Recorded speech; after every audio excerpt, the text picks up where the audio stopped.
Alors, ce soir, comme je le disais, nous parlerons de la connaissance de la mort. De la connaissance de la mort. Donc, on va se poser la question, pourquoi il faut parler de la connaissance de la mort? En quoi ça a un rapport avec l'intimité? En quoi ça a un rapport avec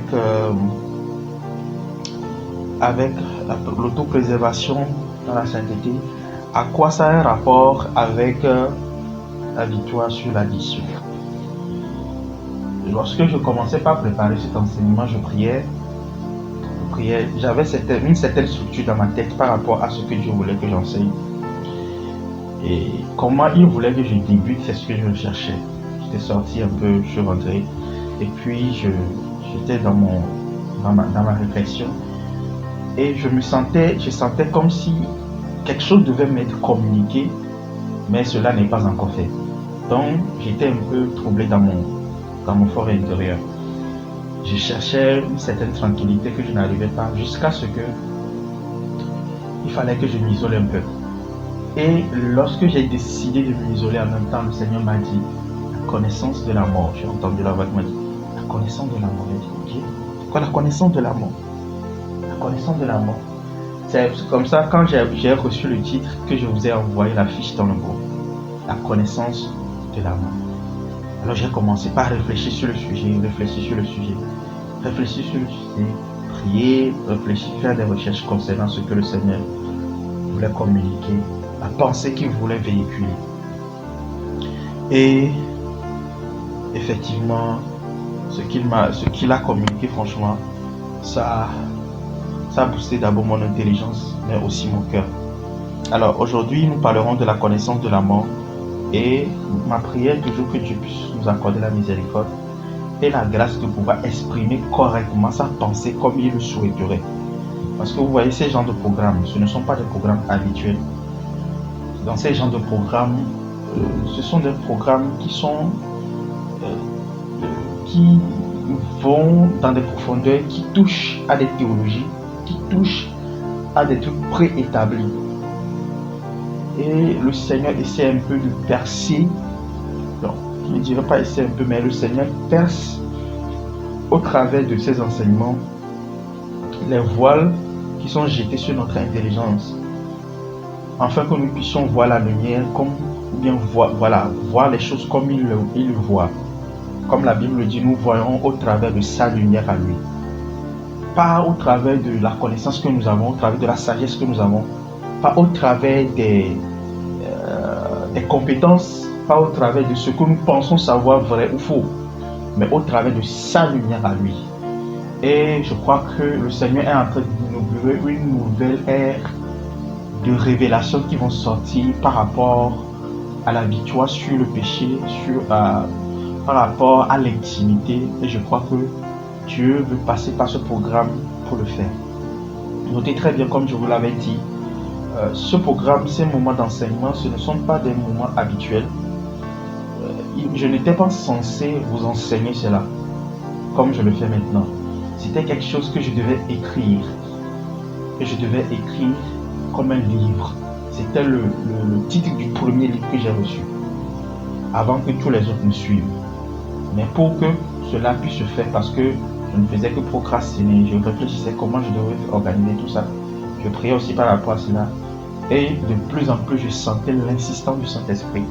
Et je ne voulais plus procrastiner. Alors je me suis dit, le meilleur moyen de le faire, c'est de le faire au travers de l'enseignement, comme je l'ai fait pour aussi la prospérité divine. Et c'est au travers de cela maintenant que je veux communiquer, la pensée de Dieu, mais après maintenant le réorganiser dans un livre. Alors, ce qui sera dit ici, ce sera profond, mais je crois qu'il y a une profondeur qui nous attend encore plus par rapport lorsque la sortie du livre viendra. Donc, quand nous serons en train d'enseigner, sachez que nous sommes en train en fait de décristalliser quelque chose que le Seigneur a cristallisé dans ses parchemins divins.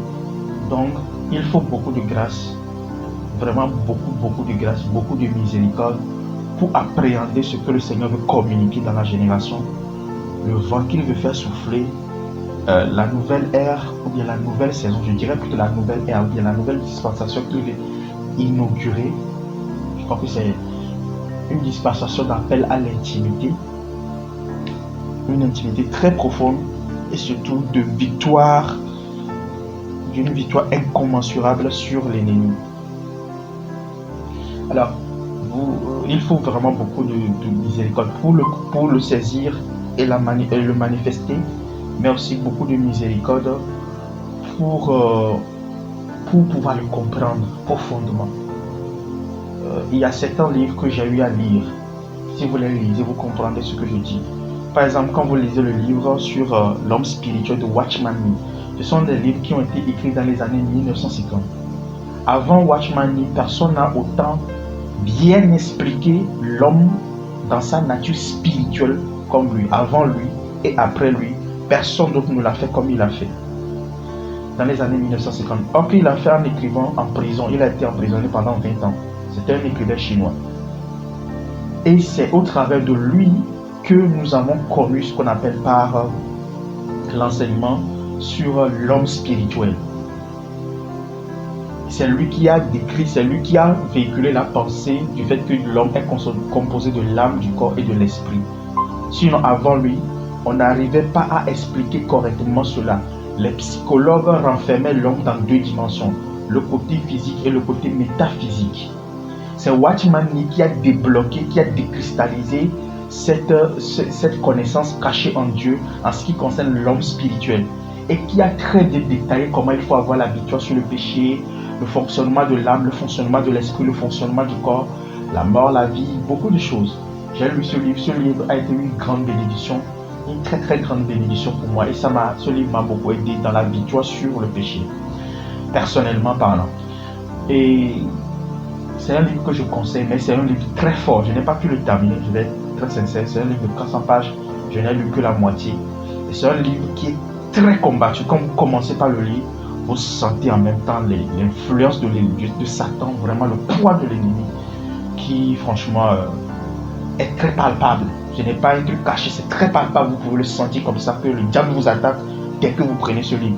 Et quand je lisais le livre, lui-même il a dit que c'est un livre qui est très combattu. Il a écrit le livre dans la maladie.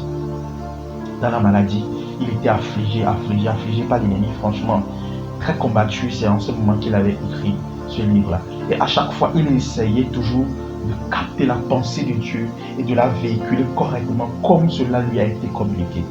Comme je le disais hier, il y a des choses que nous recevons dans notre esprit. Et des fois, c'est compliqué de les expliquer avec des mots ici. C'est très difficile. Il faut vraiment beaucoup d'aide du Saint-Esprit, beaucoup de grâce et de miséricorde pour pouvoir les véhiculer. Au-delà de lui, il y a aussi Witness Lee. Witness Lee qui a écrit le livre sur la connaissance de la vie.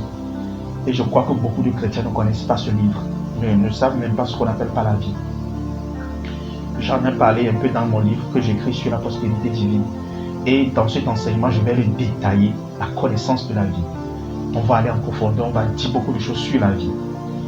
Et c'est lui aussi qui a libéré, décristallisé la pensée de Dieu renfermée en lui depuis l'éternité concernant la vie. Avant lui, l'apôtre Paul ne l'avait pas aussi bien expliqué. Les apôtres ne l'avaient pas aussi bien expliqué. Jésus en a parlé dans les versets, mais personne ne l'a aussi bien détaillé, bien explicité comme il a fait. Et quand vous comprenez aussi ça, ce livre, la connaissance qu'il véhicule, vous verrez que la victoire sur le péché peut être très facile.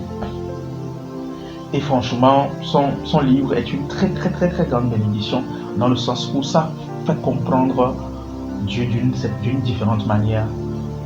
Et vous entendez parler de l'écoulement de la vie, de la manifestation de la vie, de l'expression de la vie. En tout cas, c'est un livre extraordinaire que je conseille aussi. Ces 2 livres, je les conseille. Et puis il y a d'autres livres, l'économie du royaume, il y a beaucoup d'autres livres.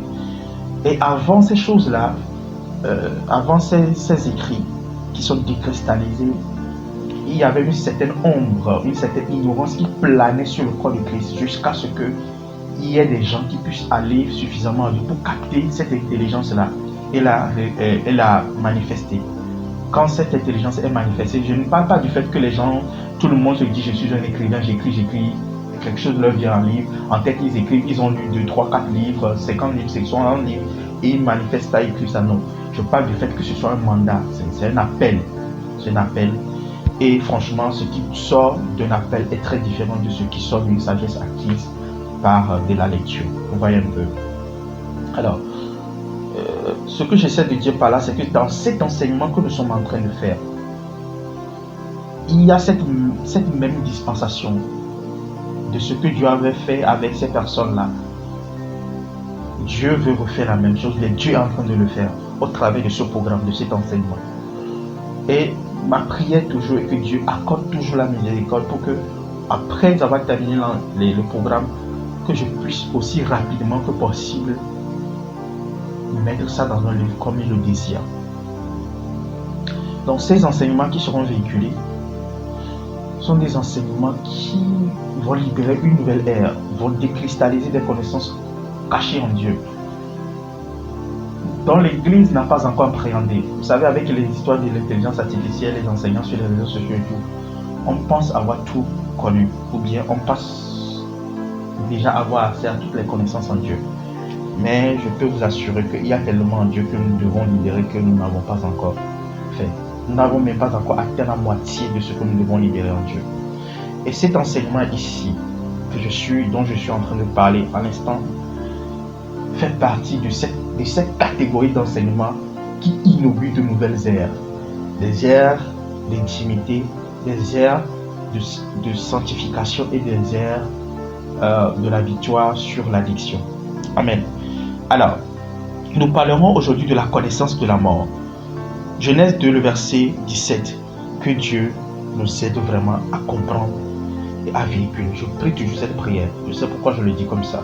Quand je mentionne ces choses comme ça, vous devez comprendre en fait la gravité, ou plutôt la hauteur de ce que Dieu veut faire.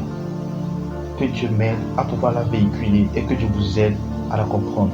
Vous serez les premiers réceptacles, les premières personnes à recevoir de ma bouche ce que le Seigneur veut véhiculer depuis l'année passée. Vous êtes les premières personnes. Alors que Dieu vous accorde la grâce et que ces enseignements produisent leurs résultats dans votre vie. Et que vous soyez des témoins pour d'autres. Au nom de Jésus, donnez-moi un bon amen et je commence. Amen. Merci Saint-Esprit. Genèse 2, le verset 17. Mais tu ne mangeras pas de l'arbre de la connaissance du bien et du mal, car le jour où tu en mangeras, tu mourras. Tu mourras certainement. Romains 6, verset 23. Car le salaire du péché, c'est la mort, mais le don gratuit de Dieu, c'est la vie en Jésus-Christ, notre Seigneur. Nous abordons aujourd'hui l'introduction. Ça, c'est les deux versets d'appui. Nous sommes dans Genèse 2, 17 et Romains 6, verset 23. Nous parlons ce soir de la connaissance de la mort. De la connaissance de la mort. Alors, pour comprendre le concept de l'intimité avec Christ, qui est le thème de notre message, quand je reprends le thème, c'est une vie dirigée par l'intimité, la voie éternelle pour l'autopréservation dans la sainteté ou bien dans la pureté et la victoire sur l'addiction. Alors, pour pouvoir comprendre le concept de l'intimité avec Christ, l'auteur de la vie, pour pouvoir saisir le mécanisme de l'autopréservation dans la sainteté et de manifester la victoire sur l'addiction, il est important que nous puissions affronter et comprendre le thème crucial qui est à l'origine du gouffre dans lequel l'homme a été renfermé. Ok? Le thème important, le thème crucial qui est à l'origine de toute la souffrance de l'humanité tout entière depuis le jardin d'Éden. Et ce thème, c'est quoi? C'est la mort. Amen. Ce thème, c'est la mort. La mort est l'élément essentiel régulant l'existence de l'humanité tout entière après la chute. La mort reste difficilement explicable et vaste. Pourtant, elle opère avec une puissance systématique. Quand on dit une puissance systématique, c'est-à-dire, c'est un peu comme vous avez déjà vu les toiles d'araignée. Voilà. La mort opère dans ce système-là. La mort est au centre et elle lance ses toiles pour englober l'humanité tout entière pas seulement l'humanité tout entière, presque la création tout entière. Les Écritures révèlent d'ailleurs que sa force rivalise avec celle de l'affection la plus absolue. Lorsque vous prenez par exemple Cantique des Cantiques 8, le verset 6, quelqu'un peut nous l'ouvrir rapidement. Cantique 8, verset 6. Nous allons explorer un peu en quoi consiste le pouvoir de la mort rapidement. Cantique 8, le verset 6. Quelqu'un peut l'ouvrir rapidement si vous le voyez. Cantique 8, le verset 6. Vous l'avez trouvé?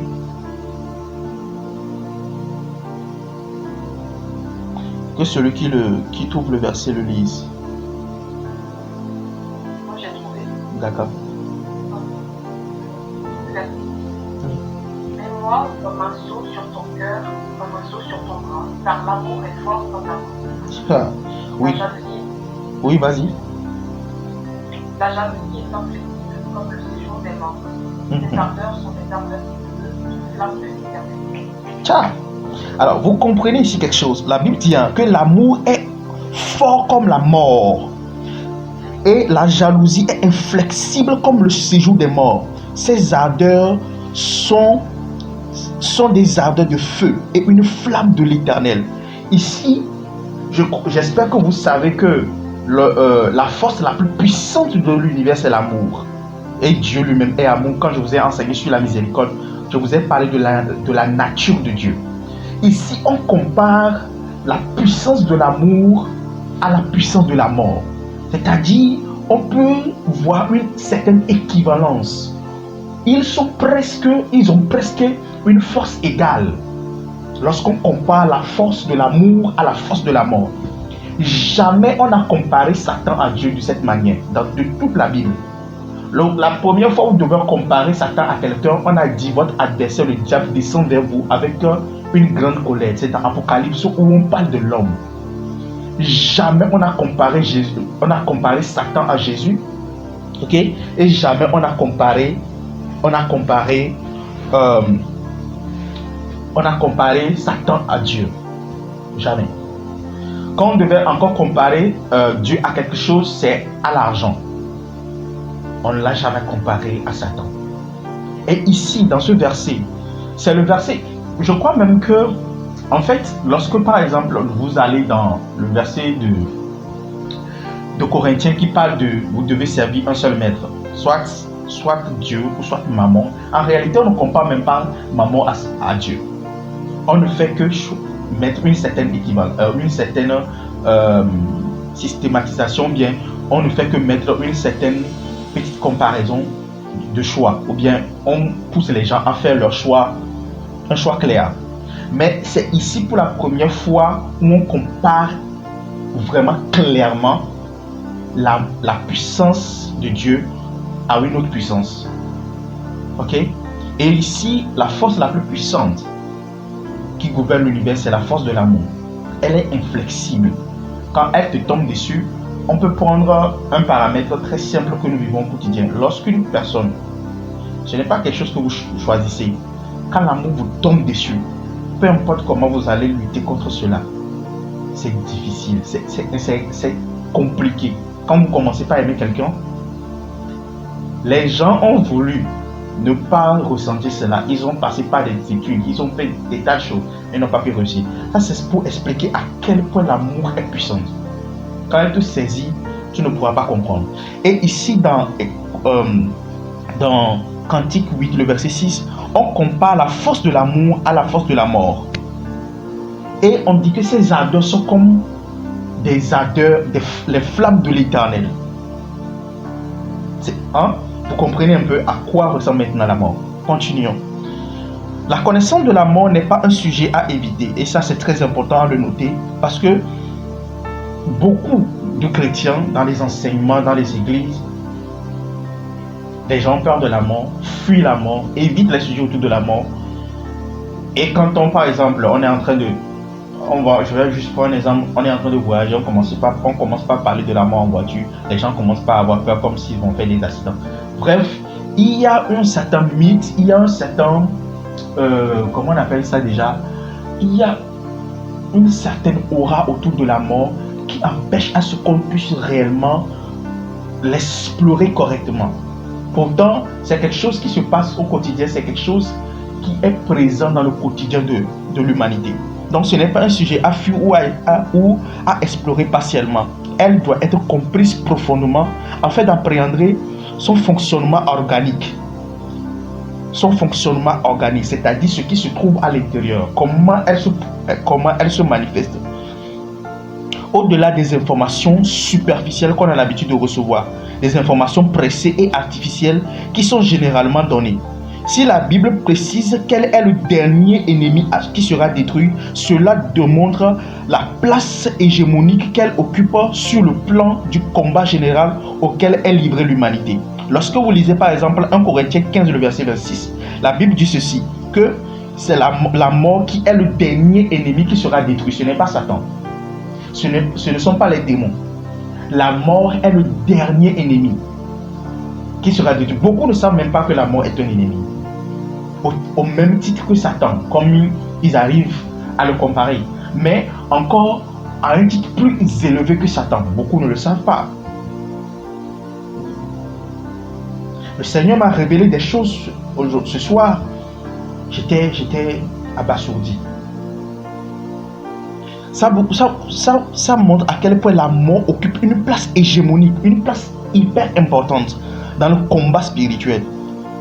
Vis-à-vis du plan de Dieu, elle s'impose comme le principal obstacle à la communion.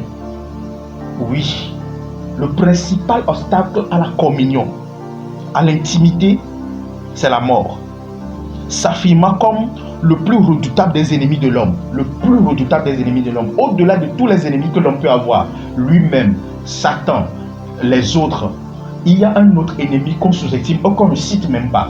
Je me rappelle moi-même, j'avais fait des enseignements sur les ennemis de l'homme, je n'ai pas parlé de la mort. J'ai écouté des enseignements sur les ennemis de l'homme, je n'ai pas entendu parler de la mort. J'ai entendu parler de l'ennemi homme, j'ai entendu parler de l'ennemi l'homme lui-même, j'ai entendu parler de l'ennemi Satan, ok, mais je n'ai pas entendu parler de la mort. Souvent, on parle du péché. Mais le pouvoir qui contrôle, qui se manifeste, la puissance qui réagit dans le péché, on n'en parle pas souvent. La mort. Ok? La mort.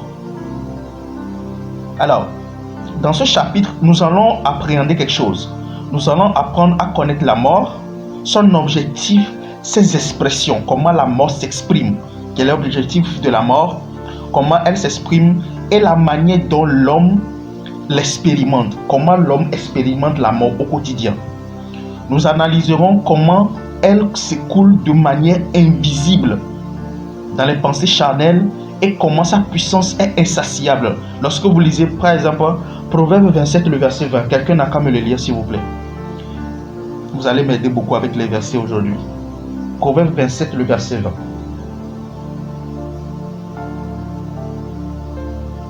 Et comment sa puissance insatiable opère pour maintenir l'humanité captive de son propre royaume.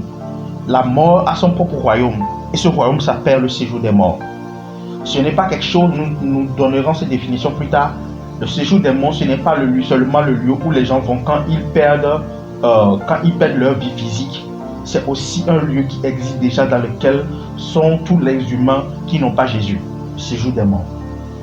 Ça a une connotation spirituelle, mais ça a aussi une connotation physique. Ça a une expression parmi les vivants, mais ça a aussi une expression parmi les morts.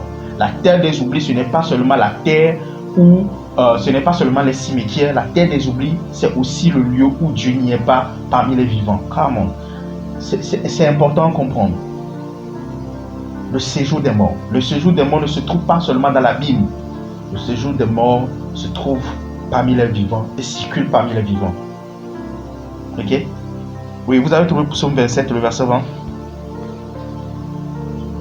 Voilà. Oui. Proverbe 27, le verset 20. Le séjour des morts et la vie sont insatiables. Et même les yeux de l'homme sont insatiables. La Bible, Amen. La Bible dit que le séjour des morts est insatiable. Ça veut dire que quand on dit insatiable, c'est quelqu'un qui ne se rassasie pas. Peu importe ce que vous allez lui donner, comment vous allez le nourrir, il ne se rassasie jamais. Le séjour des morts est insatiable. La mort en elle-même est insatiable. Les cimetières sont les plus grandes églises au monde. Ils reçoivent toujours des membres, mais ils n'en perdent jamais, ou presque jamais. Les cimetières ne perdent presque jamais de membres. Il y a plus d'habitants au cimetière que dans les églises. La plus grande église qui existe sur cette terre, ce n'est pas l'église de Yongishu, ce n'est pas l'église de Papa Adeboye, ce n'est pas les méga églises de 100 000 membres, de 10 000 membres, de 5 millions de membres. Les plus grandes églises sont les cimetières. Le séjour des morts est insatiable. Retenez très mot insatiable, notez-le quelque part. Nous en reviendrons dessus plus tard. Lorsque nous commencerons par parler des addictions, vous comprendrez comment la mort fonctionne au travers des addictions. Il y a une expression de l'addiction. Comment ça se fait? L'addiction en demande toujours plus. Toujours plus. Toujours plus. Là-bas, ce n'est pas le péché qui agit. Non, non, non, non. C'est la mort. Il y a une expression de la mort qui est communiquée à la personne qui est dans l'addiction. On parlera de tout ça. Quelqu'un m'a dit, non, moi je ne suis pas dans l'addiction. Je vais vous montrer comment de manière organique, la mort s'exprime dans le quotidien de l'humain. Comment la mort vit dans les membres du chrétien même. Et comment elle se manifeste, elle trouve son expression dans le corps du chrétien. Et comment ça se débarrasser. Quand nous parlons d'une vie dirigée par l'intimité, je sais de quoi je parle. Une vie dirigée par l'intimité. Pourquoi nous parlons de l'intimité dans ce cas-ci? La mort est quelque chose qui a été ignoré, mal interprété, superficiellement ou artificiellement interprété, qui n'est pas compris. Beaucoup, l'Église, corps de Christ, a mis l'emphase sur Satan au lieu de mettre l'emphase sur la mort. La Bible n'a pas dit que le dernier ennemi qui sera détruit, c'est le diable. Non. Le dernier ennemi qui sera détruit, c'est Satan.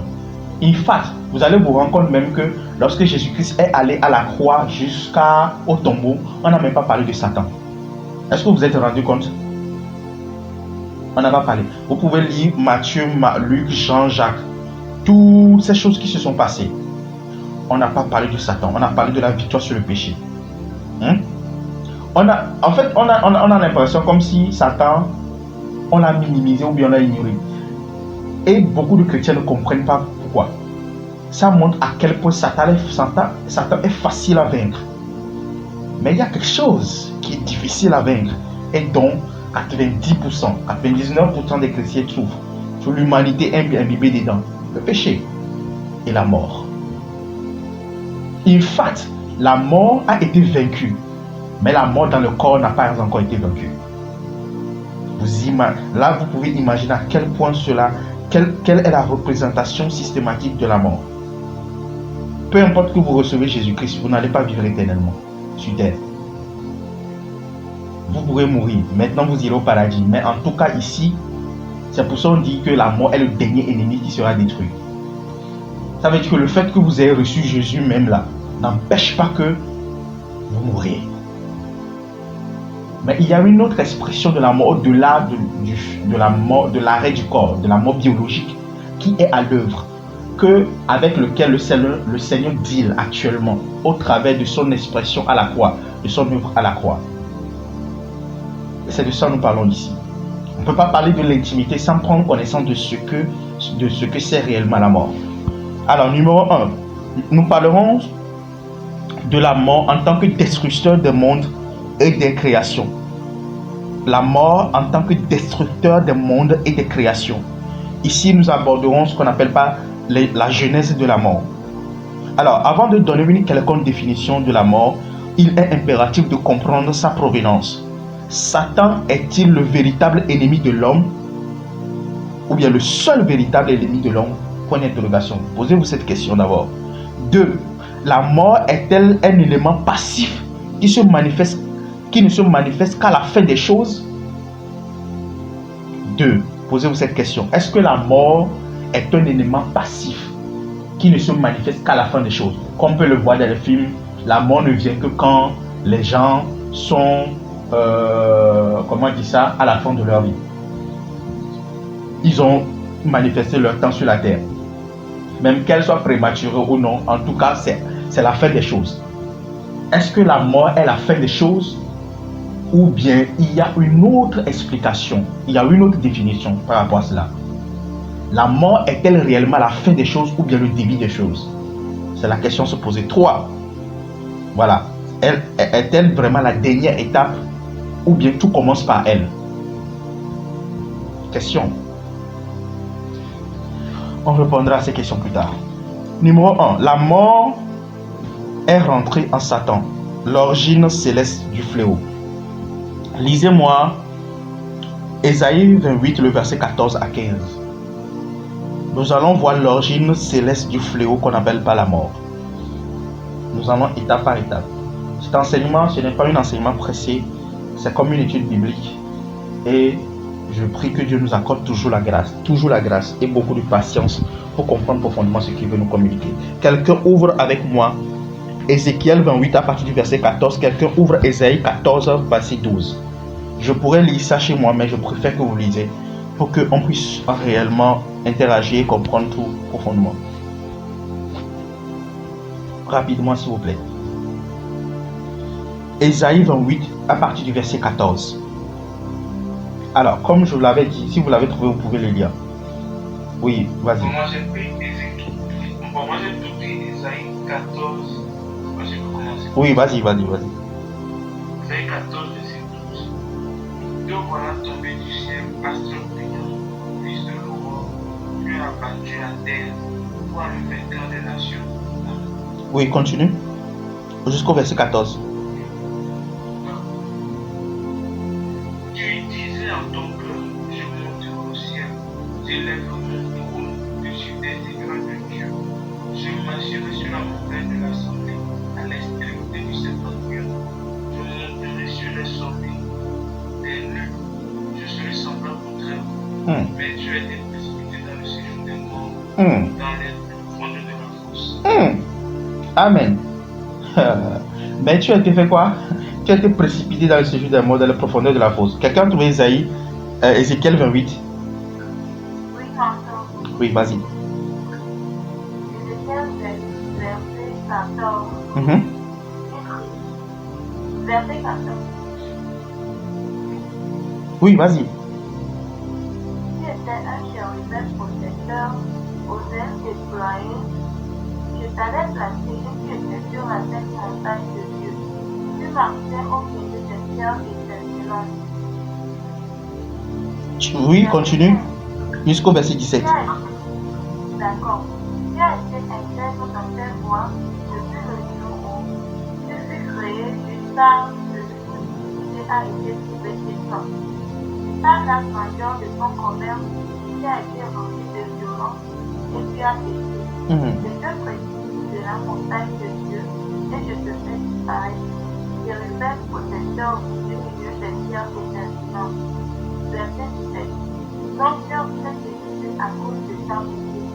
Tu as corrompu ta sainteté en cela. Je te jette par terre. Je te livre en spectacle au roi. Amen. Amen. Alors, quand vous lisez ici, on parle d'une créature céleste. Pas n'importe lequel, pas un ange, pas un simple archange. Pas un simple ange, pas un archange. Pas même un vieillard. On parle ici d'une créature qui est pratiquement au premier rang en ce qui concerne la manifestation de Dieu à Sion ou encore dans la manifestation de Dieu au paradis, dans le ciel.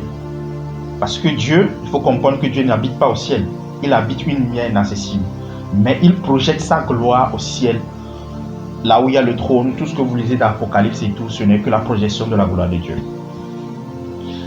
Alors, quand vous lisez la description d'une telle créature, vous comprenez que ce n'est pas une créature simple. In fact, il y a même dans cet événement, quand vous continuez, vous, Ézéchiel 28 tout entier, vous allez vous rendre compte qu'il y a un certain moment, on dit que cette créature, Lucifer, était un chérubin protecteur de la gloire de Dieu. Et il mettait les sceaux à la perfection. Je crois que j'avais expliqué cela ici, mais je réexplique quand même. C'était un chérubin qui mettait les sceaux à la perfection, c'est-à-dire, c'est lui, il a été créé à la perfection. Il est l'expression de la perfection de Dieu. Ok. Et quand Dieu créait une chose, créait une créature, créait un monde, créait un univers, engendrait une entité, c'est lui qui venait confirmer. Cette créature est valable, on l'accepte. Non, cette-ci, pas bien, on le refait. Vous comprenez un peu le niveau. C'est la créature dont on parle ici. Et c'est la créature en laquelle on vient de trouver le péché. Comment cela se fait-il? Et au point que vous pouvez imaginer le rang, le niveau, la place importante, je pourrais même dire une place affective qu'il occupait dans la marche avec Dieu en ce qui concerne la création des mondes, des univers et des créatures. Il était en quelque sorte le bras droit de Dieu. Donc vous pouvez comprendre qu'il y a une certaine affinité. Mais on dit qu'il a été corrompu. Qu'est-ce qu'il a corrompu? Ça veut dire qu'il y a une énergie qui est entrée en lui, au point qu'il a fallu qu'il soit rejeté. Vous pouvez vous imaginer en quoi cela consiste.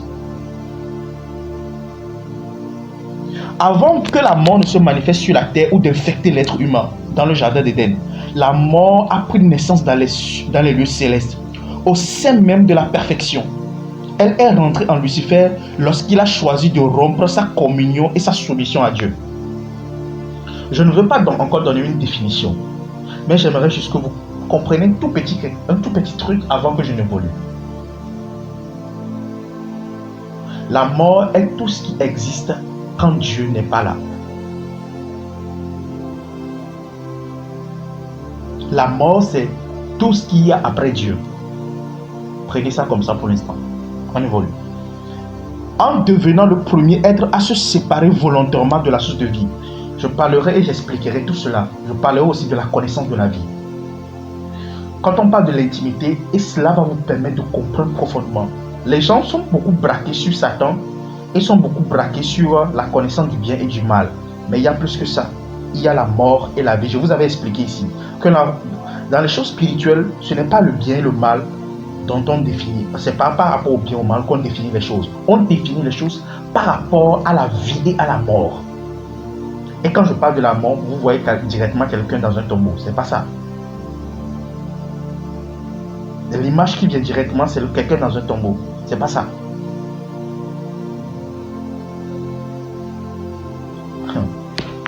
Je dirais même, l'ennemi de Dieu, c'est la mort. L'ennemi direct de Dieu, c'est la mort. On comprendra pourquoi. Mais pour l'instant, évoluons. Alors, Lucifer est devenu le premier porteur et le premier sanctuaire de la mort. Lorsque vous lisez le Ézéchiel 28 que nous venons de lire là, vous comprenez pourquoi. En désobéissance, déconnexion, qu'est-ce qui est venu? Il y a une autre énergie qui est entrée directement. Cette histoire dont on parle, ce n'est pas une histoire qui a commencé parmi les hommes. Et on ne peut pas avoir une intelligence humaine pour dealer avec ça. Cette histoire n'a pas commencé avec nous. On ne prend pas la Bible, on l'ouvre comme ça et puis on veut. La mort est une énergie ancienne, plus vieux que le monde dans lequel nous sommes actuellement. Plus vieux. Ou peut-être plus vieille que le monde dans lequel nous sommes actuellement. Il ne suffit pas d'ouvrir la Bible pour arriver à l'appréhender. La mort était capable de corrompre même les prêtres sur les autels. Elle est rentrée partout. Partout.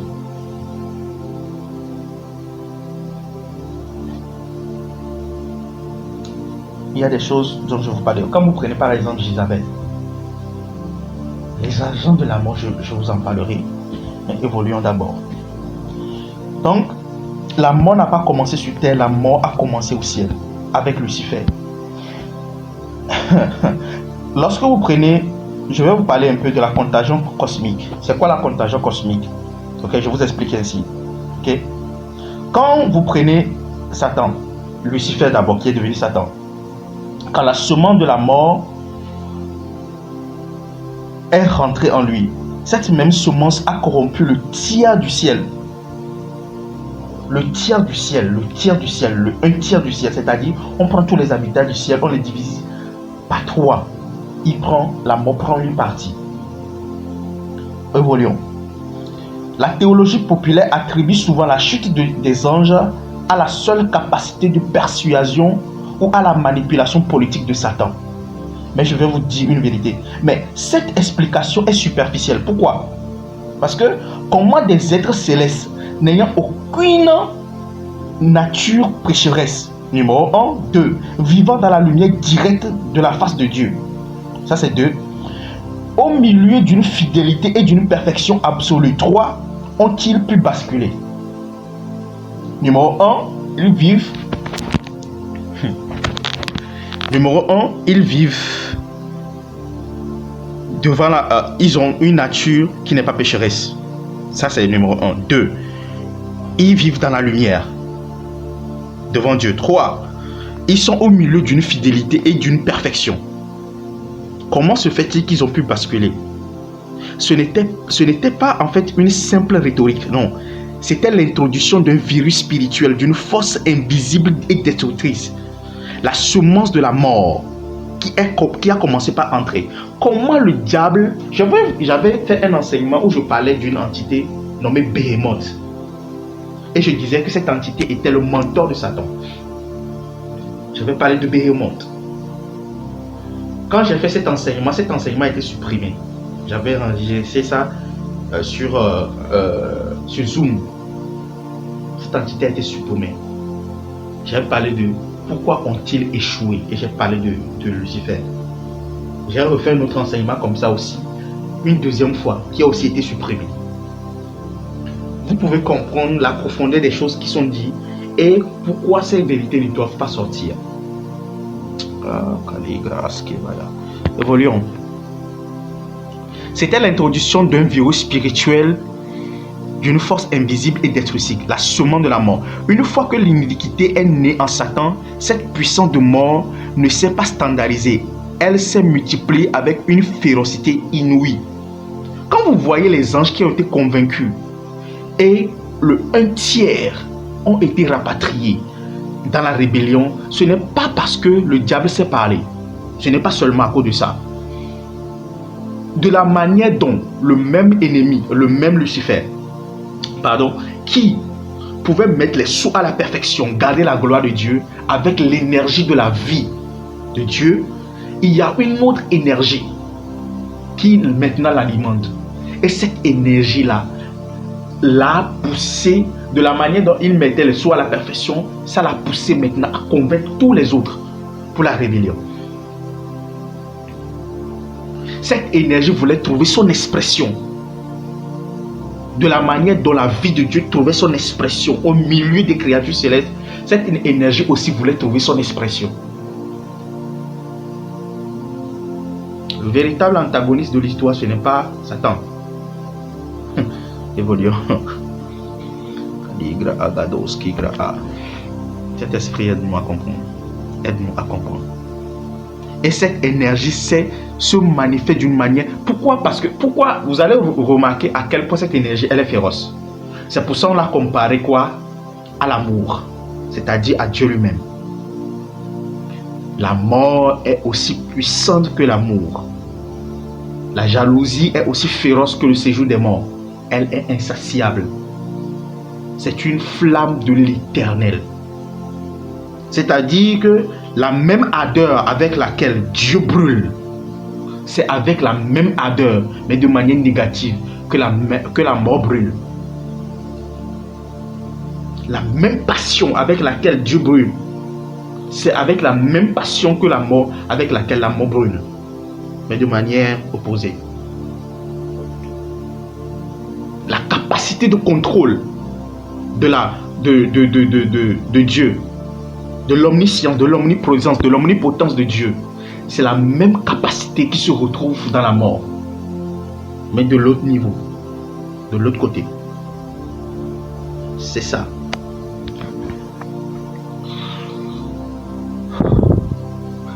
Alors, on y va. La mort possède cette capacité terrifiante de corrompre tout ce qu'il y a de plus beau, de plus loyal et de plus parfait. Elle s'est propagée dans le tissu angélique, déconnectant le tiers des étoiles de leur source de vie, c'est-à-dire Dieu. Elle a transformé des gardiens de la gloire en esclaves de la rébellion. Et voici... oh, ça ligre. Lisez-moi quelques versets. Les versets qui vont décrire cette contagion. Lisez-moi Apocalypse 12, le verset 3 à 4.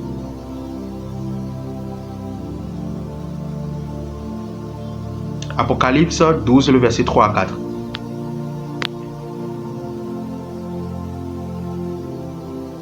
Quelqu'un prend Apocalypse 12, verset 7 à 9. Apocalypse 12, verset 3 à 4. Vous l'avez trouvé? Oui, mon frère. Oui, vas-y. Apocalypse 12, verset 3 à 4. Un autre signe parut encore dans le ciel.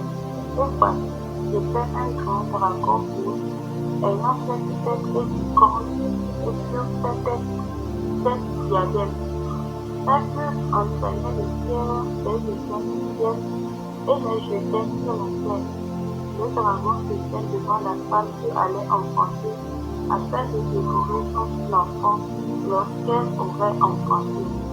Amen. Amen. Écoutez, la mort déforme l'identité. La mort déforme votre être. Lorsqu'elle entre en vous, elle vous déforme. Prenons Lucifer qui était très beau. Hein? On dit que c'est l'être même le plus magnifique. Quand on le décrit d'Ézéchiel 28, vous pouvez comprendre. Mais quand la mort est entrée, regardez ce qu'il est devenu, un dragon.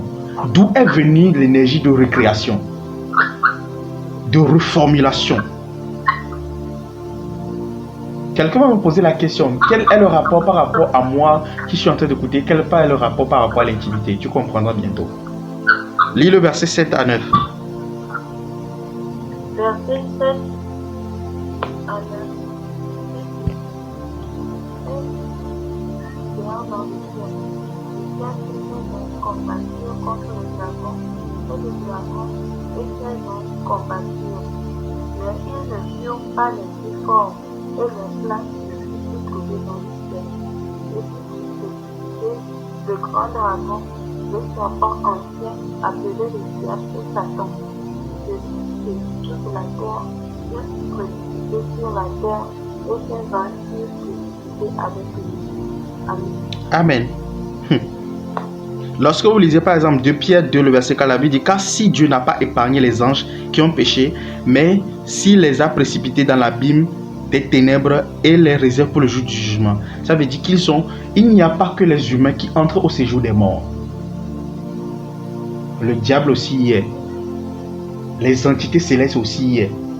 Ça veut dire que si il y a une entité qui est capable de renfermer toutes les autres entités, alors l'entité qui renferme les autres entités est bien plus fort que l'entité qui sont renfermées, n'est-ce pas? C'est le théorème des ensembles dans la mathématique, n'est-ce pas? Si l'ensemble grand A est plus grand que l'ensemble grand B, ou bien si l'ensemble grand A, l'ensemble grand B pardon, se trouve dans l'ensemble grand A, ça veut dire que l'ensemble grand A est plus grand que l'ensemble grand B. Vous comprenez? Au-delà de ça, cette même mort est maintenant a créé un chaos et un vide sur la terre. Ce que j'appelle pas l'empreinte physique de la mort. Lorsque vous lisez par exemple Genèse 1, le verset 1 à 2, au commencement Dieu créa les cieux et la terre. La terre était informe et vide, et il y avait des ténèbres à la surface de l'abîme. Et l'Esprit de Dieu se mouvait au-dessus des eaux. Étant donné que tout ce que la mort infecte ne peut plus subsister en la présence de la sainteté absolue, c'est-à-dire de Dieu, il y a une guerre qui s'est éclaircie dans le ciel. Comme venons de lire dans Apocalypse 12. Ces entités, contaminées par le virus de la mort, de la rébellion, furent précipitées. Leur poids de chute fut la terre. leur point de chute, pardon, puis la terre. C'est ici que se révèle une loi spirituelle fondamentale. Dès que la mort touche à la matière, le physique ne peut pas en supporter le poids. C'est ça. Donc, lorsque la mort entre en vous par le péché, vous êtes déformé. Votre être naturellement ne peut pas le supporter. Ou ne le supporte pas. Et je vais vous montrer par exemple les expressions de la mort. On en parlera. L'écoulement de la mort, on en parlera. Comment la mort coule en vous. Comment la mort est exprimée en vous. On en parlera. Ok? Alors, dès que la mort touche la matière, le physique ne peut pas le supporter. Sous l'impact de cette force de corruption, la création matérielle s'est déformée. La réalité a été tordue et le touchable est devenu informe. Vous savez, Dieu, c'est un Dieu de perfection, c'est un Dieu qui il ne peut pas créer le désordre. Donc, lorsque vous lisez par exemple Genèse 1, il dit au commencement, Dieu créa les cieux et la terre. Et puis après, en même temps, il dit la terre était informe et vide. Ça veut dire qu'il y a quelque chose qui s'est produit. Vous voyez un peu. D'où ici le chaos et le vide qui ont été produits par la chute de Satan. Quand vous savez, le physique n'est pas aussi consistant, n'est pas aussi puissant que le spirituel. Dès que cette force a touché le physique a été déformé. Et quand on parle de vide ou bien de chaos, du tohu-bohu, les gens ne le comprennent pas. Nous-mêmes, on ne peut pas le comprendre, on ne peut pas l'appréhender. Parce qu'il ne suffit pas de creuser un trou pour dire que ça c'est le vide, non. Ou bien de voir le vide spatial pour dire que ça c'est le vide, non. Le vide dont on parle ici, il n'y a aucune image ici présentement sur terre qui peut bien l'exprimer. Parce que Dieu a refait les choses. Nous vivons dans la forme que Dieu a donnée aux choses.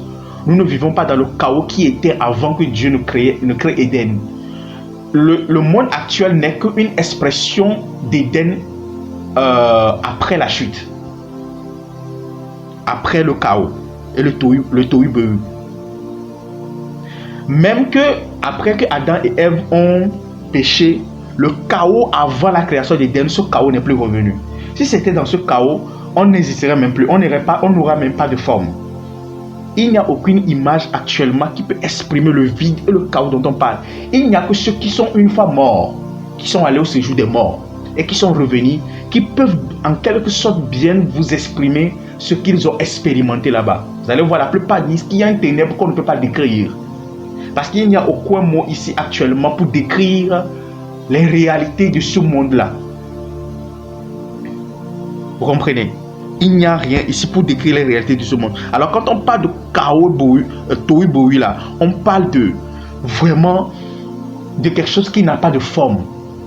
Or que tout ce qui nous entoure a de forme. Tout, sans exception. Quand je dis puits, vous pensez à un trou dans le sol, soit qui a une forme ronde, soit une forme carrée. N'est-ce pas? Tout ce qui existe a une forme. La mort est entrée à Éden. Lorsque vous regardez par exemple dans Genèse 2, le verset 17, mais tu ne mangeras pas l'arbre de la connaissance du bien et du mal, car le jour où tu en mangeras, tu mourras certainement.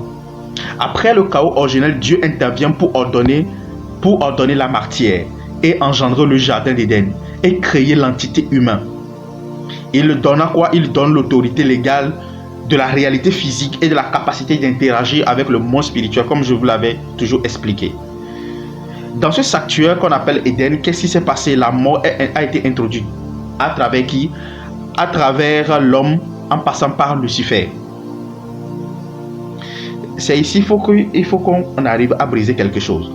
Quand on parle de la mort, souvent, la théologie populaire et tout ce que les gens savent sur la mort, c'est ceci. Que la mort est une arme de Satan. C'est faux. La mort n'est pas une arme de Satan. La mort n'est pas une arme de Satan.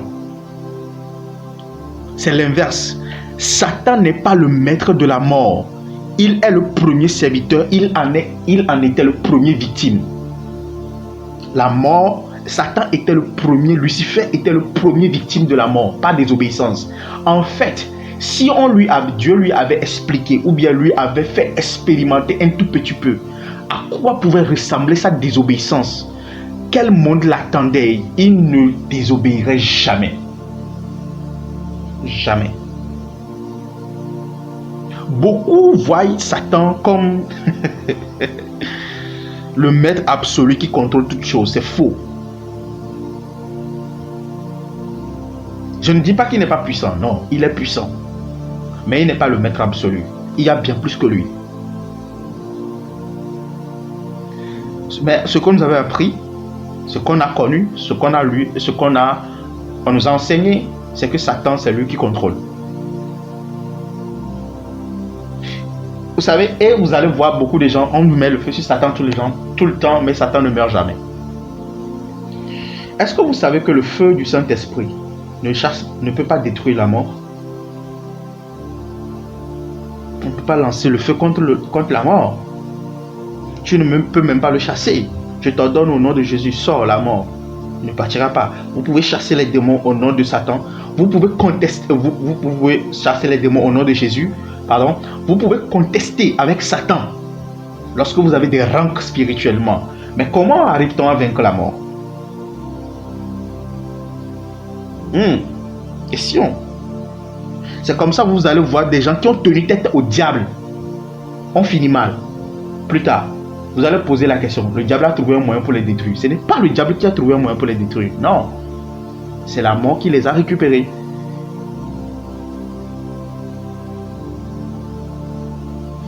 La mort est l'ennemi caché, invisible, à la fois très présent, mais qui s'est débrouillé pour être au-delà de l'équation des guerres spirituelles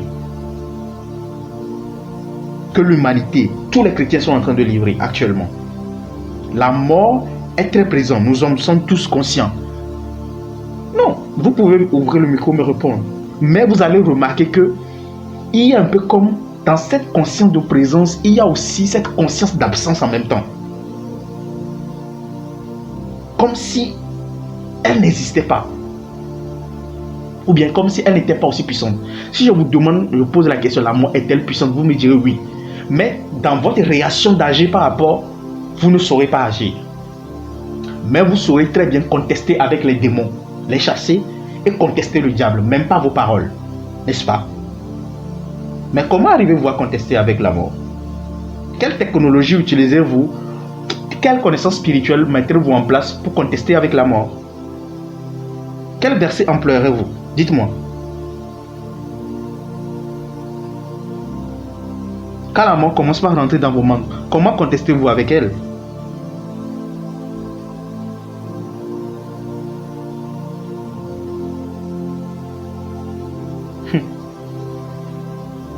Est-ce que vous avez déjà vu l'histoire de... Vous en avez certainement entendu parler. Des hommes de Dieu qui ont de l'onction, qui ont guéri beaucoup de malades et qui sont morts des maladies pires que ceux qu'ils ont guéris.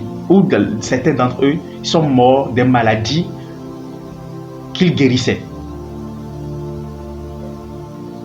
Vous croyez que c'était le diable là-bas? Si c'était le diable, eux, ils ont déjà reçu l'autorité sur le diable par rapport à ces maladies-là. Mais comment se fait-il que cette maladie est entrée en eux et les a tués?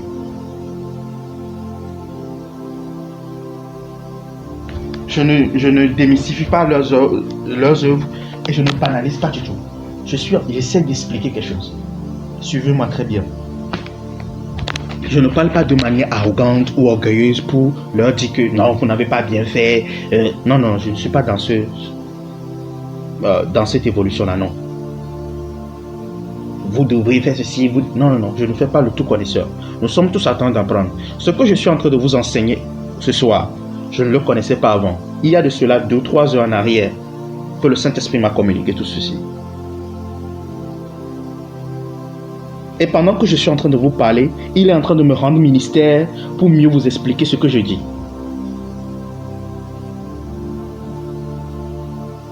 Vous avez toujours écouté cet adage-là. Ce personnage qui a dit à Jésus, à la croix, si tu es réellement fils de Dieu, qu'est-ce que tu fais parmi nous? Ici, délivre-toi et délivre-nous. C'est-à-dire, si tu prétends être pasteur, homme de Dieu, pourquoi tu souffres ce que nous souffrons?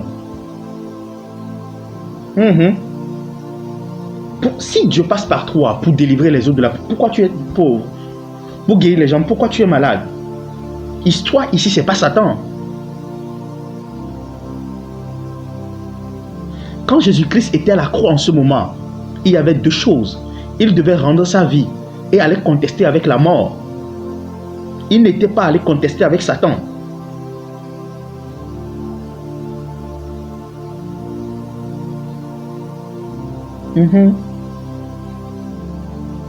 Vous savez que Satan ne peut habiter le corps d'un humain. Satan ne peut pas posséder un corps. Bon, il peut le posséder temporairement, mais il ne peut pas habiter dans un corps permanemment. Et Satan ne peut pas être dans tous les corps du monde. Il ne peut pas. Mais il n'y a aucun corps sur cette terre où vous ne trouverez pas la mort. Si c'est faux, dites-moi que c'est faux. Il n'y a aucun corps où vous ne trouverez pas la mort. Il n'y a aucun endroit dans ce monde où vous ne trouverez pas la mort. Cela ne vous fait pas référence à quelqu'un? À Dieu.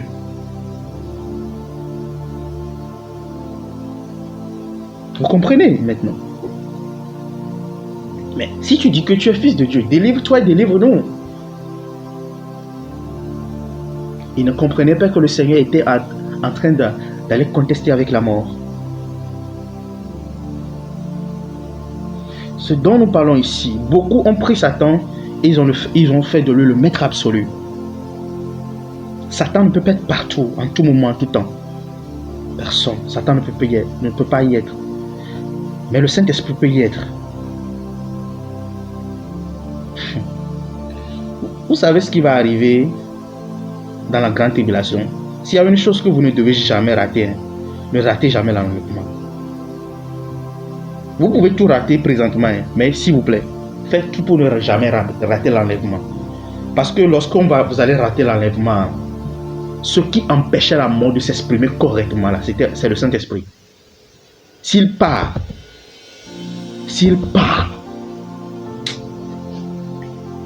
le chaos, genre le tohu-bohu là, reviendra. Et je vous assure que...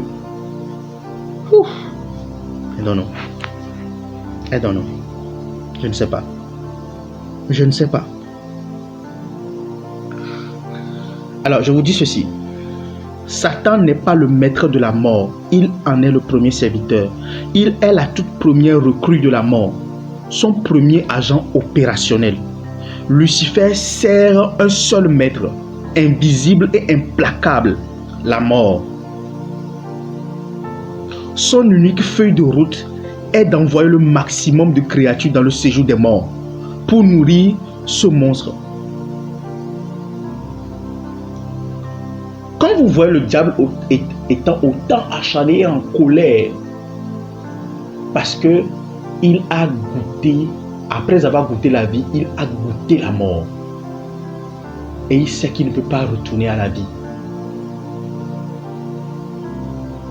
Et étant donné qu'il ne peut pas retourner à la vie, il veut entraîner le maximum de créatures. Quand je dis créatures, pas seulement les humains, les anges aussi ont vécu cela.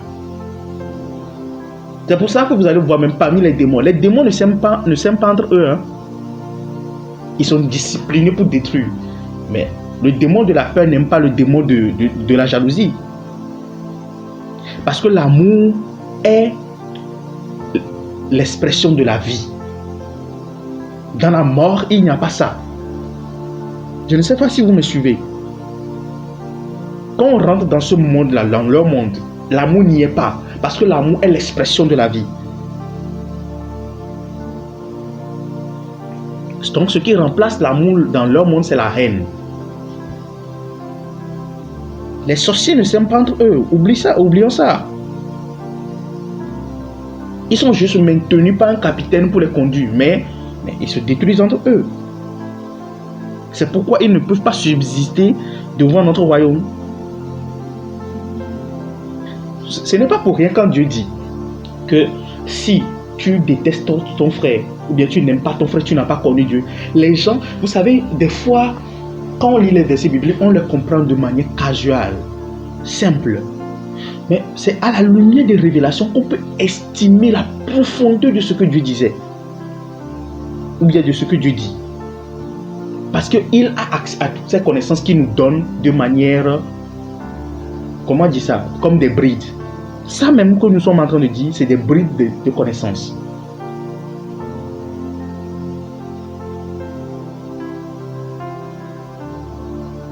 Quand il dit le fait d'avoir insulté quelqu'un imbécile, tu l'as déjà tué, vous pouvez imaginer comment on se pose la question, mais comment se fait-il que Jésus-Christ peut dire que le fait d'avoir insulté quelqu'un imbécile, tu l'as tué dans ton cœur?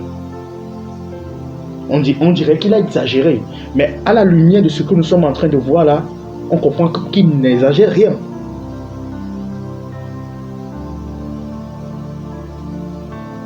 Vous me suivez? Il n'exagère absolument rien. Alors,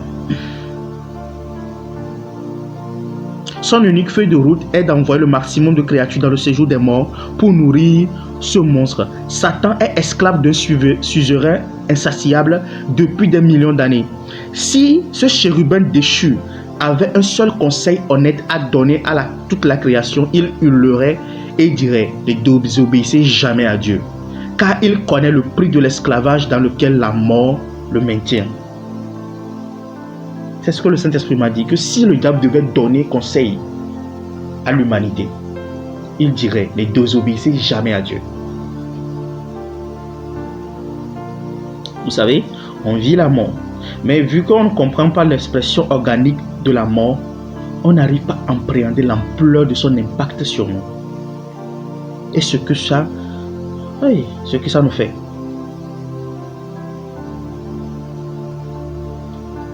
Mais gloire soit rendue à Dieu. Par ce message que nous sommes en train d'écouter ce soir, nous sommes en train d'être libérés au nom de Jésus. Donne-moi un bon amen. Job 40, verset 15 à 19. Quelqu'un n'a qu'à ouvrir. Je vais terminer un passage et on va le lire. Ouvrez-le, déposez. Job 40, verset 15, à partir du verset 15. La mort est un virus tapis derrière toutes les orchestrations diaboliques et occultes et démoniaques.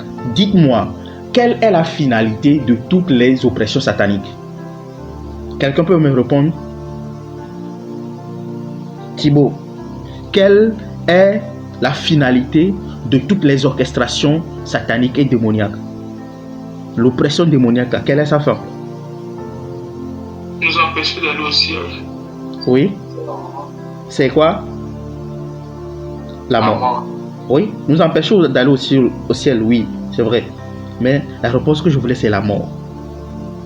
Et quand tu ne vas pas au ciel, crois-moi, tu meurs. Et tu meurs vraiment bien. Là, tu meurs vraiment éternellement. The death. Qu'est-ce que lorsque les gens subissent des choses, les gens tombent malades, les gens font des accidents, les gens perdent des contrats, ils ont des crises et tout. Les gens se bagarrent. Qu'est-ce que les gens craignent le plus que ce qui va leur arriver? Qu'est-ce qu'ils craignent le plus?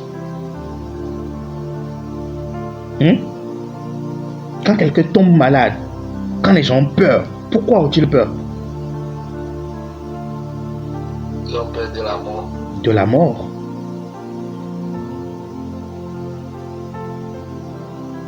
Vous comprenez maintenant? Ça veut dire que si on enlevait la mort dans l'équation, vous savez, c'est la mort même qui empêche certaines personnes d'être dépravées. Quand Dieu dit ne fais pas ci, ce n'est pas parce qu'ils aiment Dieu qu'ils ne font pas. C'est parce qu'ils ont peur de la mort. C'est tout. Ça veut dire que si on avait enlevé la mort dans l'équation, la façon dont l'homme allait marcher sur Dieu.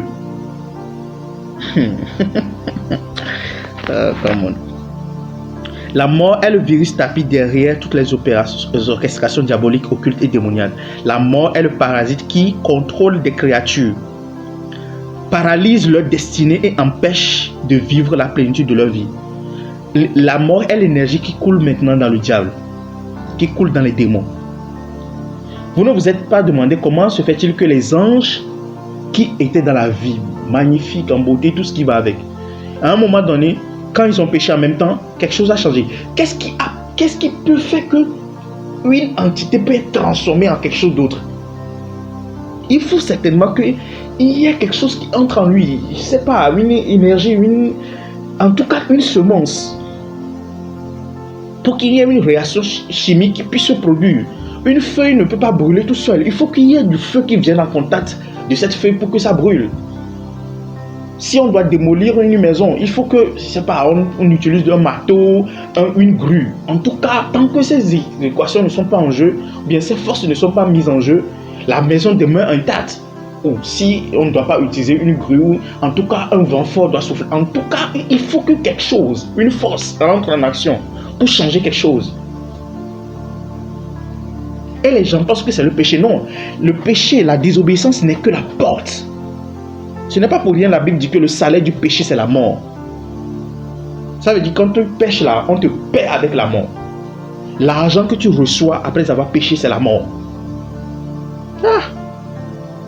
Alors, si l'argent qu'on reçoit après avoir péché, c'est la mort, vous imaginez à quel point l'argent est important dans l'économie humaine. Alors, imaginez maintenant comment la mort est importante dans l'économie spirituelle.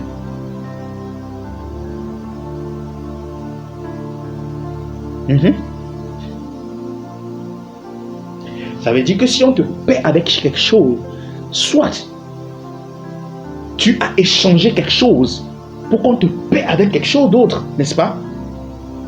Parce que on ne dit pas que le don du péché c'est la mort. On a dit le salaire, c'est-à-dire quand on dit salaire, c'est quelque chose contre lequel tu as échangé de l'énergie, du temps. En tout cas, tu as dépensé quelque chose, tu as perdu quelque chose pour être payé. Ceux qui travaillent là, quand on travaille, on fait quoi? C'est parce qu'on dépense quelque chose qui est de nous, notre compétence, notre intelligence, que après on nous paie. Alors, quand on pêche, qu'est-ce qu'on dépense? Qu'est-ce qui sort de nous avant qu'on ne soit payé?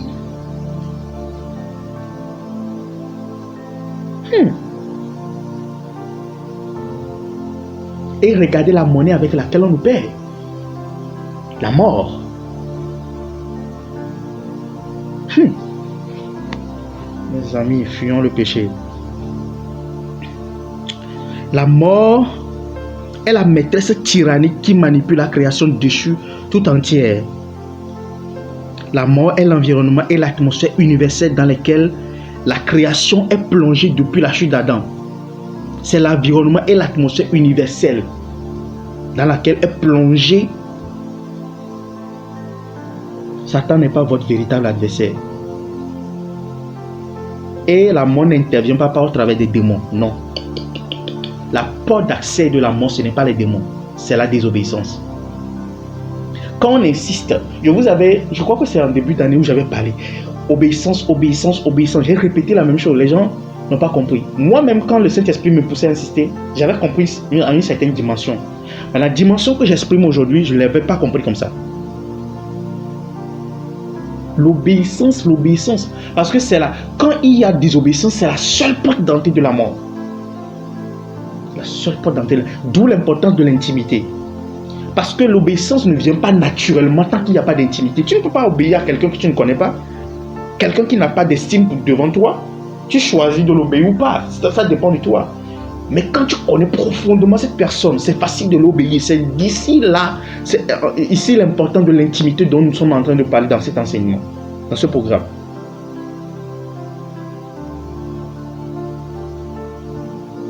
La manière dont tu vas obéir à ton père est différente de la manière dont quelqu'un dans la rue va t'interpeller. Tu vas lui obéir. Parce que ton père, tu le connais.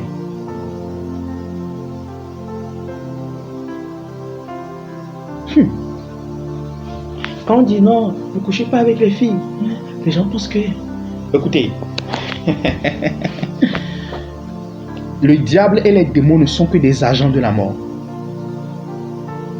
Peut-être le diable est le général, mais les démons, tout ça, ce sont des agents. Ça veut dire si vous êtes agent de quelqu'un, vous travaillez pour la cause, la vision de quelqu'un.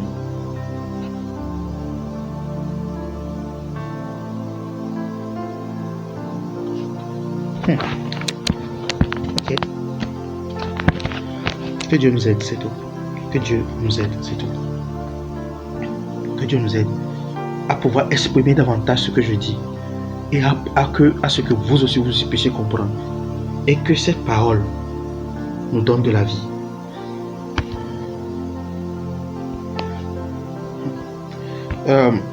Job 40, verset 15, s'il vous plaît, lisez pour moi. Job 40, verset 15, s'il vous plaît.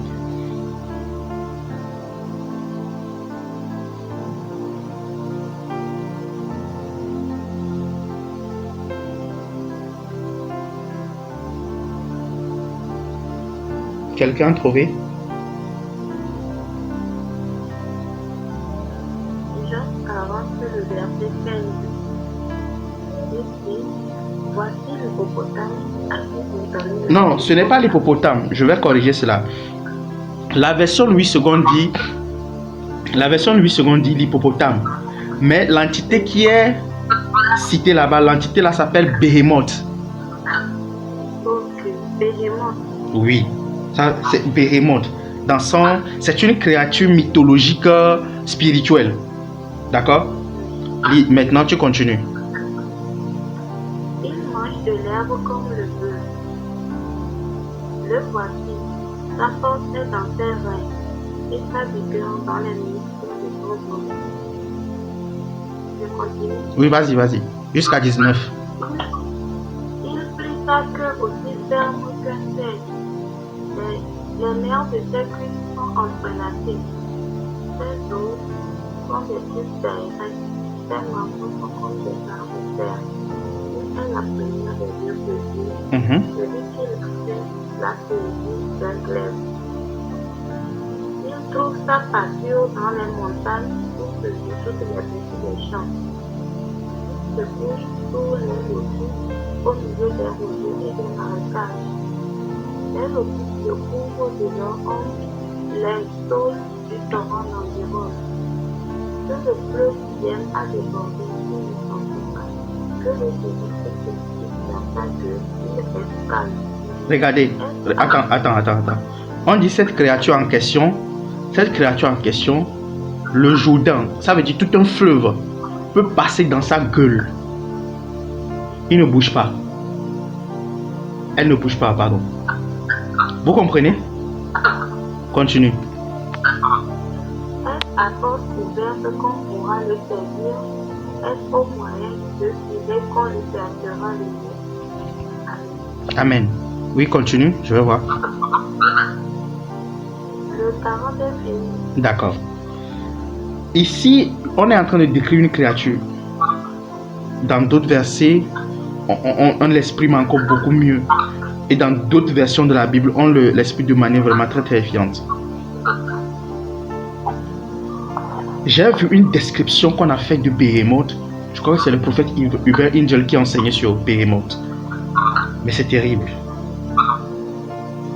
La Bible dit qu'elle est la première des créatures de Dieu. La première des créatures de Dieu. Je me posais une question, d'où vient la mort? C'est vrai, la mort entre par le péché. Mais qui l'a engendré? C'est Dieu certainement. Est-ce qu'il l'a engendré pour que les gens puissent la voir? Les gens puissent subir? J'ai dit non, j'ai compris. Et j'ai compris le concept de la volonté. Dieu a doté les gens de la volonté de lui obéir ou pas. Je dis ok. Si tu l'obéis, tu as la vie. Maintenant tu l'obéis pas, tu as quoi? La mort.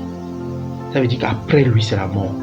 Ça veut dire que la mort a été créée spécialement pour toutes les créatures dotées de volonté qui vont choisir de ne pas obéir à Dieu.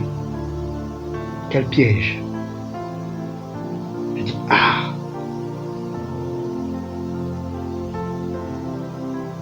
Et la Bible dit qu'elle est la première des créatures de Dieu. La première. Ça veut dire quoi? Pendant que Dieu décidait de créer des créatures, la première qu'elle a créée, c'est la mort.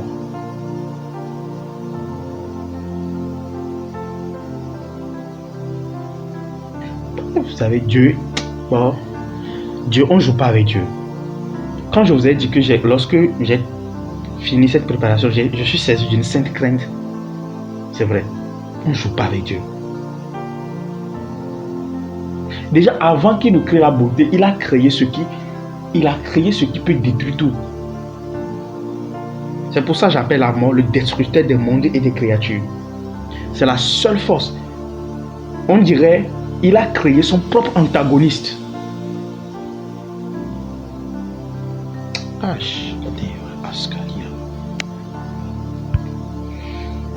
Si je devais comparer la mort à quelque chose, je le comparerais à Behemoth spirituel, une masse monumentale, une force brute devant laquelle toutes les armées humaines et toutes les disciplines... Oh, je vais vous trouver ce verset, pardonnez-moi, donnez-moi 2 secondes, on va terminer bientôt, je vais vous trouver ce verset. Elle résiste à tout ce qui est orgueilleux. Résiste, je vais trouver ce verset. À tout ce qui est orgueilleux. Oh, à tout ce qui est orgueilleux.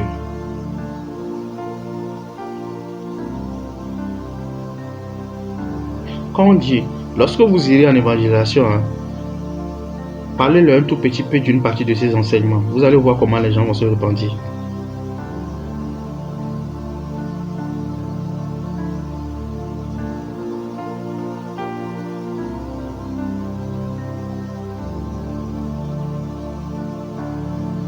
Non, je ne trouve pas le verset en question. Elle résiste. Je crois que c'est un verset de Job. Elle résiste.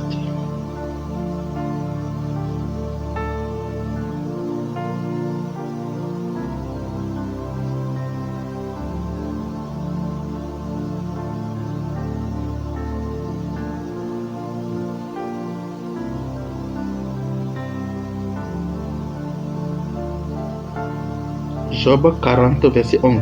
Et nous lis-moi Job 40, verset 11, je vais voir.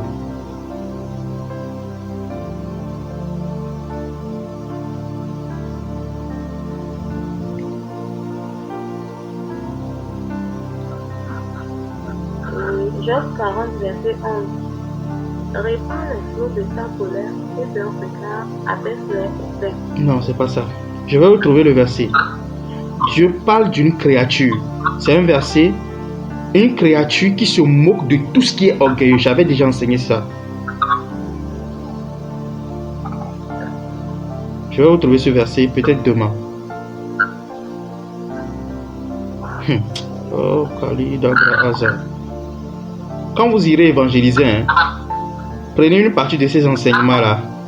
Demandez au Saint-Esprit de vous aider à le maîtriser à votre manière et de l'enseigner. Le Léviathan.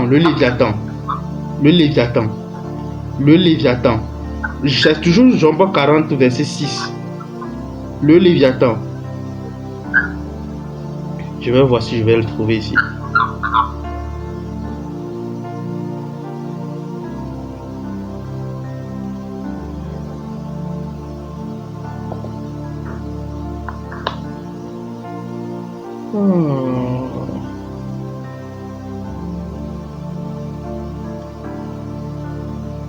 Je vais retrouver le verset, d'accord?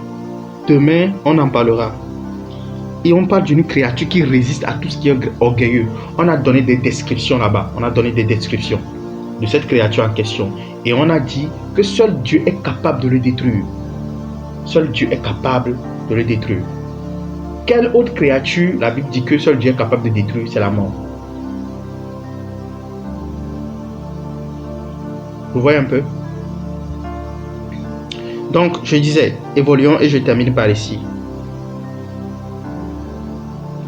Elle est si solidement ancrée et puissante que l'homme ne peut ni dompter ni lui échapper par ses propres forces. La Bible est catégorique. Seul Dieu, l'auteur de la vie, possède la capacité et le glaive nécessaire pour détruire cette créature terrifiante. Vous allez voir, seul Jésus-Christ a vaincu la mort. Il a vaincu, mais il ne l'a pas détruit. Vous savez, ce n'est pas parce que tu as vaincu quelqu'un que tu l'as détruit. Jésus-Christ a vaincu le diable, mais il ne l'a pas détruit. Le diable est toujours là. Ils seront tous détruits à la fin. Mais la mort sera aussi détruite. Imaginez-vous que la mort sera jetée dans le temps de feu. Ce sera la seconde mort. Ça veut dire qu'il y a une autre mort au-delà de la mort que nous vivons actuellement. Si il y a une autre mort capable d'engloutir la mort actuelle, est-ce que tu es prêt à aller dans cette mort-là? Question. Quand vous allez évangéliser là, Demandez au Saint-Esprit de vous réinterpréter cet enseignement que je viens de faire. Réécoutez-le autant qu'il faut. Vous qui évangélisez surtout. C'est bien de prêcher l'amour, mais des fois c'est bien de prêcher aussi les jugements. Prêchez-le ça. Et vous verrez. Cette impuissance radicale de l'homme face à la mort qui rend l'intimité. Cette impuissance radicale de l'homme face à la mort qui rend l'intimité avec Jésus-Christ obligatoire. Face à une telle force de corruption qui rend l'addiction et maintient l'âme captive, la seule protection dans la sainteté, c'est la croix, c'est Jésus. En fait, il n'y a pas une règle aujourd'hui que vous allez dire que si vous faites cette règle-là, vous appliquez cette règle-là, vous allez vaincre la mort. Non.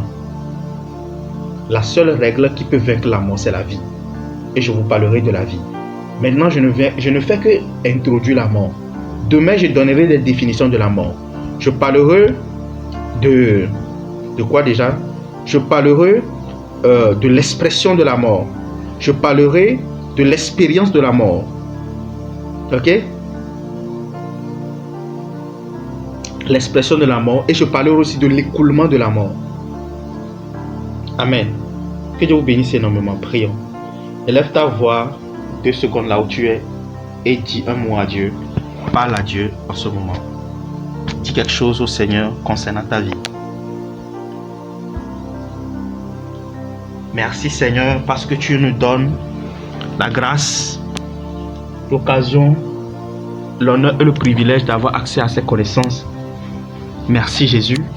Merci, merci. Merci parce que tu nous donnes la victoire. Merci parce que tu nous as donné la victoire sur la mort. Il n'y a que la vie pour vaincre la mort. Et nous comprenons pourquoi tu nous appelles à l'intimité. Parce que nous sommes passés à côté, nous avons passé toute notre vie à attaquer le mauvais ennemi. Ou bien l'ennemi biaisé, Satan. Nous avons passé notre vie à nous concentrer sur Satan et les démons.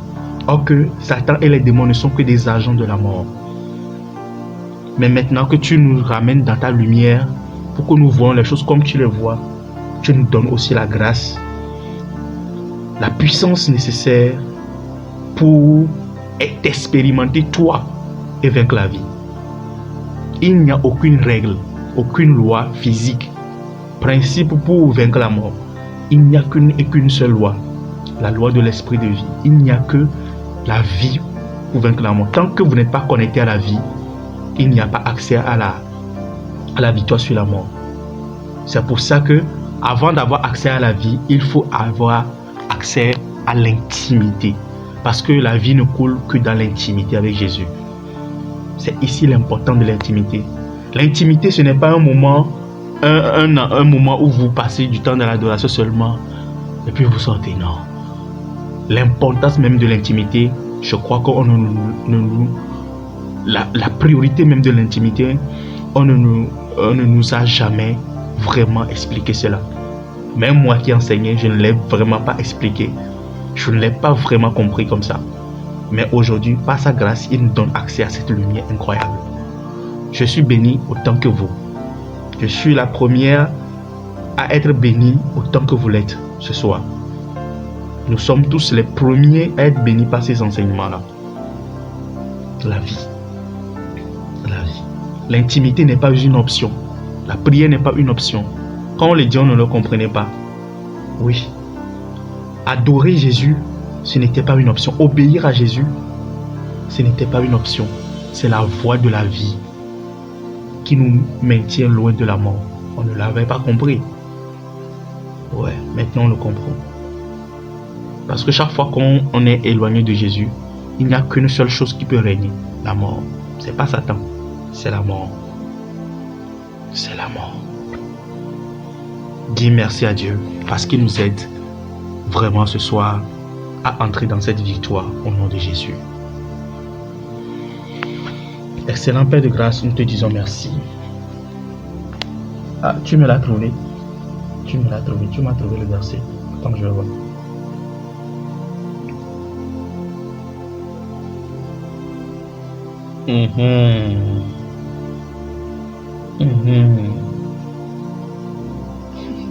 J'ai cherché avec. Ok. Demain, on va en parler. Je vais chercher les versets. La description qu'on avait faite, j'avais déjà enseigné sur ça. J'ai perdu les versets. Je vais chercher et on va reprendre. D'accord? On va continuer. Excellent Père de grâce, nous te disons merci pour ce soir. Merci pour ton amour. Merci pour ta bonté. Merci pour ta miséricorde. Tu es digne d'être élevé, d'être célébré, d'être honoré. Merci pour cette lumière, cette vie que tu nous apportes ce soir. Sois béni, sois glorifié. Et merci pour la victoire que tu nous donnes au travers de cet enseignement. Merci parce que tu nous fais comprendre l'importance de l'intimité. L'intimité en nous expliquant la mort. Merci Jésus. Au nom de Jésus, nous avons prié. Amen. Cet enseignement n'a pas pour objectif d'introduire la peur en vous, mais ça a pour objectif de tirer la lame sur l'urgence de l'intimité. Alors s'il y a la peur dans quelqu'un, je prie que vous en soyez débarrassés et que le Seigneur vous accorde la grâce de vraiment marcher dans cette crainte devant lui et dans son amour au nom de Jésus. Amen. Amen, amen.